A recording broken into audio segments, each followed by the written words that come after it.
Hello friends, welcome to Grewal tutorial. आज मैं आपको BEd first year paper pedagogy of commerce का नेक्स्ट पार्ट कराऊंगी और इसके अंदर हम यूनिट 3 कर रहे हैं। लास्ट वीडियो के अंदर हमने टेक्स्ट बुक्स के बारे में पढ़ा था कि टेक्स्ट बुक जो होती है उनकी क्या एडवांटेजेस हैं या फिर क्या डिसएडवांटेजेस हैं या फिर यूज़ क्या है कॉमर्स के अंदर टेक्स्ट बुक्स का।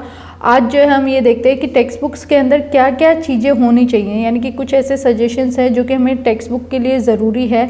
तो फर्स्ट आता है introduction of its content. Student जब भी क्या करेगा, बुक लेगा तो उसको पता होना चाहिए कि बुक के अंदर क्या कंटेंट होना चाहिए। अगर आपको अपना सिलेबस ही नहीं पता तो आप बुक कहाँ से खरीदेंगे।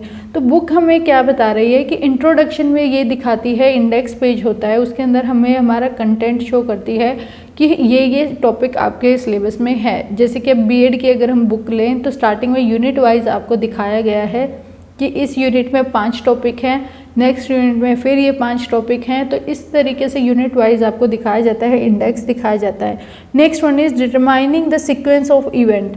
बहुत सारी बुक जो है हमने देखा है कि जो टेक्स्ट बुक्स होती हैं ना वो जो है ध्यान में रखते हुए बनाई जाती है, यानी कि जो हमारी सीक्वेंस वगैरह होंगी ना उस सब्जेक्ट मैटर की सीक्वेंस को देखते हुए हमें बुक बनानी चाहिए।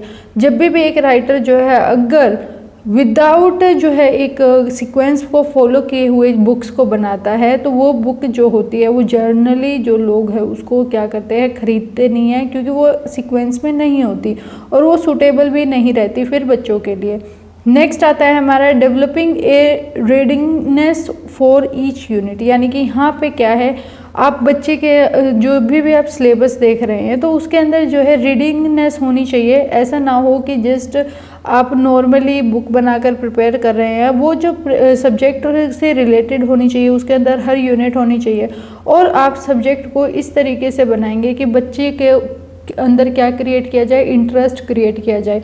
अगर आपने देखा हो कभी एनसीईआरटी बुक्स हम पढ़ते हैं तो आपको जो है कार्टून्स दिखाए जाते हैं, पिक्चर्स दिखाई दी जाती है। अगर हम हिस्ट्री की बात करें कि आपको जैसे बताया जा रहा है मैन्यूस्क्रिप्ट्स क्या होती थी, इंस्क्रिप्शंस क्या चीज़ें हैं, तो आपको क्या दिखाया जा रहा है, पिक्चर्स दिखाई जा रही है उन चीज़ों की। इससे क्या होगा कि आपका इंटरेस्ट उसके अंदर क्रिएट हो जाता है। नेक्स्ट आता है developing. Next one is to understand the substance of the subject matter. जब भी आप बुक को बनाएंगे तो आपको ये देखना चाहिए कि जो भी मेथड आप यूज़ कर रहे हैं वो सब्जेक्ट मैटर को सूट हो भी रहा है या नहीं हो रहा। आप जब भी चीज़ों को प्रिपेयर करेंगे तो वो हमारी इस तरीके से प्रिपेयर की जाएंगी कि वो हमारे लिए क्या है, सूटेबल हो, बच्चा जो है उस चीज़ को पढ़ पाए। नेक्स्ट आता है proper use of exercise at the end of each unit.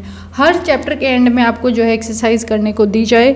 जैसे हमारी एनसीईआरटी बुक्स में होता है match the following, filling the blanks, या फिर क्वेश्चंस होते हैं, शॉर्ट क्वेश्चंस, एमसीक्यू। ये सारी चीज़ें एक बुक के अंदर होने चाहिए, उसी बुक को हम अच्छी बुक मानेंगे। नेक्स्ट आता है functions of text books. Function क्या होते हैं टेक्स्ट बुक के। फर्स्ट है द फंक्शन ऑफ रिकॉर्ड। हमारी जो टेक्स्ट बुक्स होती है ना उसके अंदर सब्जेक्ट मैटर को एक प्रॉपर सीक्वेंस के अंदर क्या किया जाता है, रिकॉर्ड किया जाता है, लिखा जाता है। टू एस्टेब्लिश स्टैंडर्ड, यानी कि टेक्स्ट बुक्स जो होती हैं एक पर्टिकुलर एज ग्रुप के बच्चों के लिए लिखी जाती है, यानी कि ये उसी बच्चे के एज ग्रुप से रिलेटेड होगी। अब अगर हम एलकेजी यूकेजी के बच्चों की बात करें, क्या वही टेक्स्ट बुक हम 12th क्लास में पढ़ते हैं, नहीं पढ़ते। तो यानी कि यहाँ पे एज ग्रुप के अकॉर्डिंग हमारी क्या है, टेक्स्ट बुक्स को सिलेक्ट किया जाता है। Next one is to provide information. हमारी टेक्स्ट बुक्स जो होंगी ना वो हमारी नॉलेज को इंक्रीज़ करें। Next one is aid material, यानी कि आपको टेक्स्ट बुक्स के अंदर ये बताया जाता है कि आपको किस तरीके से बच्चे को कंटेंट को समझाना है। अब जैसे कि कोई भी अगर हम फिज़िक्स या केमिस्ट्री की बुक की बात करें तो उसके अंदर आपको दिखाया जाता है कि आप टेस्ट ट्यूब लेंगे, उसके अंदर ये मटेरियल इंक्लूड करेंगे, ये केमिकल डालेंगे तो ये रिएक्शन होगा। अब वो क्या चीज़ है उसको आप एक्टिविटी के तौर पर बच्चे को करके दिखाते हैं या करवाते हैं, तो वो क्या चीज़ है कि प्रैक्टिकल वर्क भी उसके अंदर आपको दिया जा रहा है। इस तरीके हमारी टेक्स्ट बुक्स हैं। नेक्स्ट है as a guide and help to teacher and student. हमारी टेक्स्ट बुक जो होगी ना वो अच्छी टेक्स्ट बुक वो मानी जाएगी जो सब्जेक्ट मैटर और टीचर को जो है गाइड करती हो। Help in maintaining discipline indirectly, यानी कि हमारी टेक्स्ट बुक्स जो है इनडायरेक्ट वे से, डायरेक्ट वे से है तो यानी कि टीचर कंट्रोल कर रहा है, हमें डिसिप्लिन में ला रहा है, लेकिन इनडायरेक्ट वे से हमारी टेक्स्ट बुक हमें ये सिखाने की कोशिश कर रही है कि हमें क्या चीज़ें फॉलो करनी चाहिए, क्या हमारे लिए अच्छा है या फिर कौन सी चीज़ों को हमें नहीं करना चाहिए। नेक्स्ट आता है हेल्पफुल इन इवेल्युएशन। एक अच्छी टेक्स्ट बुक जो होगी ना वो अच्छा क्वेश्चन पेपर बनाने में मदद करती है, आंसर्स को सिलेक्ट करने में मदद करती है। Change in size and expansion of the subject matter, एक टेक्स्ट बुक जो होगी ना वो एक्सपेंड भी हो सकती है और रिड्यूस भी हो सकती है जैसी जैसी रिक्वायरमेंट है उसके अकॉर्डिंग। नेक्स्ट हमारा क्वेश्चन आता है डिस्कस द एसेंशियल क्वालिटीज़ की बात कर रही हैं हम एक good text book in commerce, कि अगर आप कॉमर्स के बच्चे हैं तो आपकी टेक्स्ट बुक के अंदर क्या क्या अच्छी क्वालिटीज़ होनी चाहिए। एज ए स्टूडेंट अगर आप परचेज़ भी करने जाते हैं तो क्या क्वालिटीज़ आप देखेंगे, या फिर एज ए टीचर अगर आप सिलेक्ट कर रहे हैं कि इस राइटर की बुक मेरे को पढ़ानी चाहिए बच्चों को, तो उसके अंदर क्या क्वालिटीज़ होनी चाहिए ये अब हम पढ़ेंगे। सबसे पहले हमारी क्वालिटी क्या होती है कि it should be child centred, यानी कि बच्चे के अकॉर्डिंग होनी चाहिए। उसका एज ग्रुप क्या है, वो उसको पढ़ सकता है या नहीं, समझ सकता है या नहीं, ये सारी चीज़ें, उसकी एबिलिटी क्या है, उसका इंटरेस्ट क्या है, उसके अकॉर्डिंग हमारी बुक होनी चाहिए। Next one is it should be well illustrated, यानी कि उसके अंदर प्रॉपर फोटोग्राफ्स वगैरह हों, स्केचेस, ग्राफ्स वगैरह सब कुछ जो जो मतलब कि हमें रिक्वायरमेंट है उसके अकॉर्डिंग वो होनी चाहिए।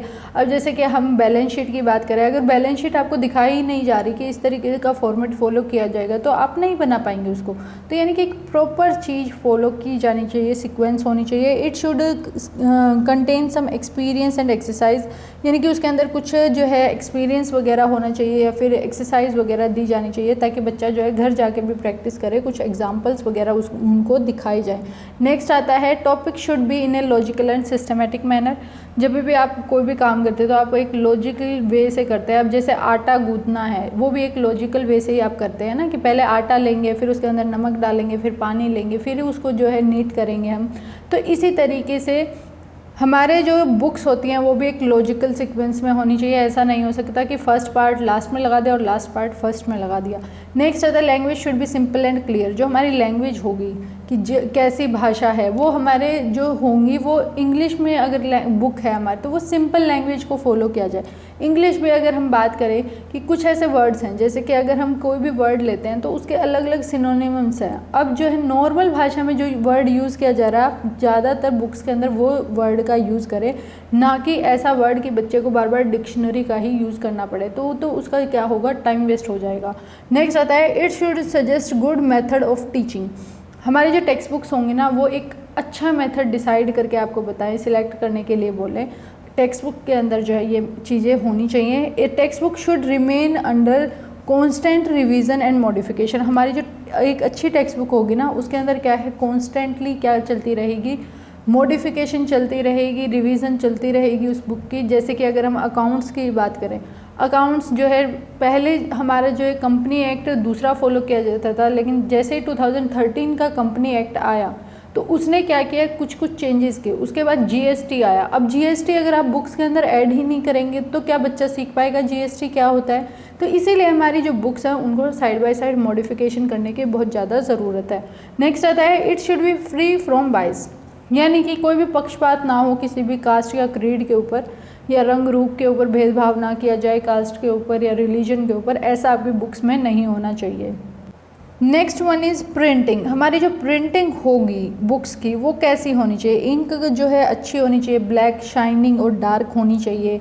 साइज़ जो होगा वर्ड्स का, अगर आप जूनियर क्लासेस की बात कर रहे हैं तो उनका जो साइज़ है वो 24 पॉइंट्स का होना चाहिए। अगर हम मिडिल क्लास की बात करें तो 18 होना चाहिए।